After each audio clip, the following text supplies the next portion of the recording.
Hello there. I'd like to share with you an example of a business that was dependent on one particular avenue of a revenue source, how that applies that to your business, and the lessons we can all learn from that. I'll be right back.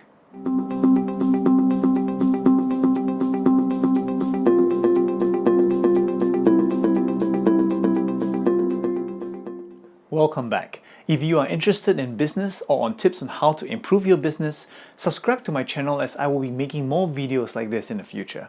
Don't forget to click on the subscribe button as I will be posting the information you are looking for on a regular basis.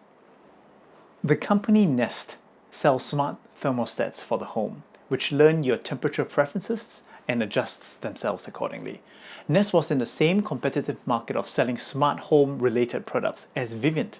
However, today's video we're not focusing not so much on Nest, but more on Vivint. The competitive market which Vivint and Nest are in changed dramatically when Google purchased Nest for over $3 billion in the middle of January 2014. Suddenly, from Vivint's viewpoint, they found themselves competing not only against Nest, but potentially against the giant that is Google.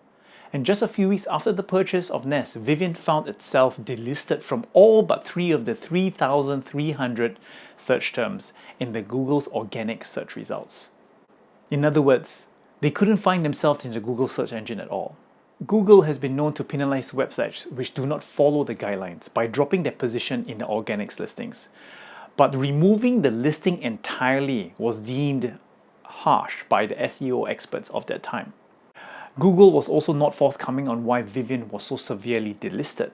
But after a lot of investigation by Vivint themselves, with minimal cooperation from Google, they managed to find that an error was due to the improper linking of their website. For such a small technical mistake, Vivint's listings in Google's organic search engines were wiped out for a period of 4 months. For 4 months, Vivint could not be found in the Google organic listings at all. Now, during that time, their only option for presence in Google was paying for advertising through their AdWords campaign. But they managed to survive the delisting issue by having a good relationship with the other search engines and a strong door-to-door sales force. But that did not mean their productivity and their sales and their revenue were not affected.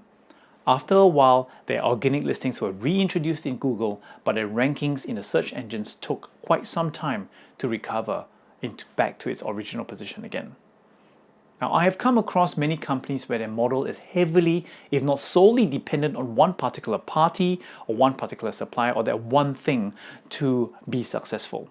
If you take a closer look at your business model, from order taking to product acquisition to fulfillment, you could potentially face the same situation as Vivint if any part of your business is dependent on that one party with no viable alternatives.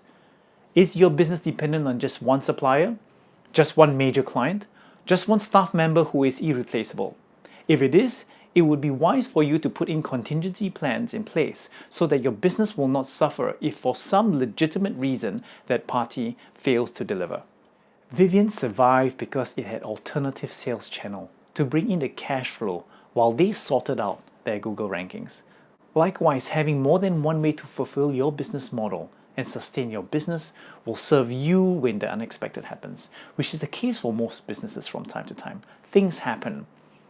So learn from the company Vivint. Remember, we do not need to make the mistake in order to learn the lesson. We can learn from the mistakes from other parties. It's a lot less painful that way. If you wish to know more about what it takes to improve your business and grow it in the same trajectory of 20k to 2 million in 2 years, you can click on the link right now and you can download the first chapter of the book with the same title, absolutely free. Thank you very much for watching, and I will see you in the next video.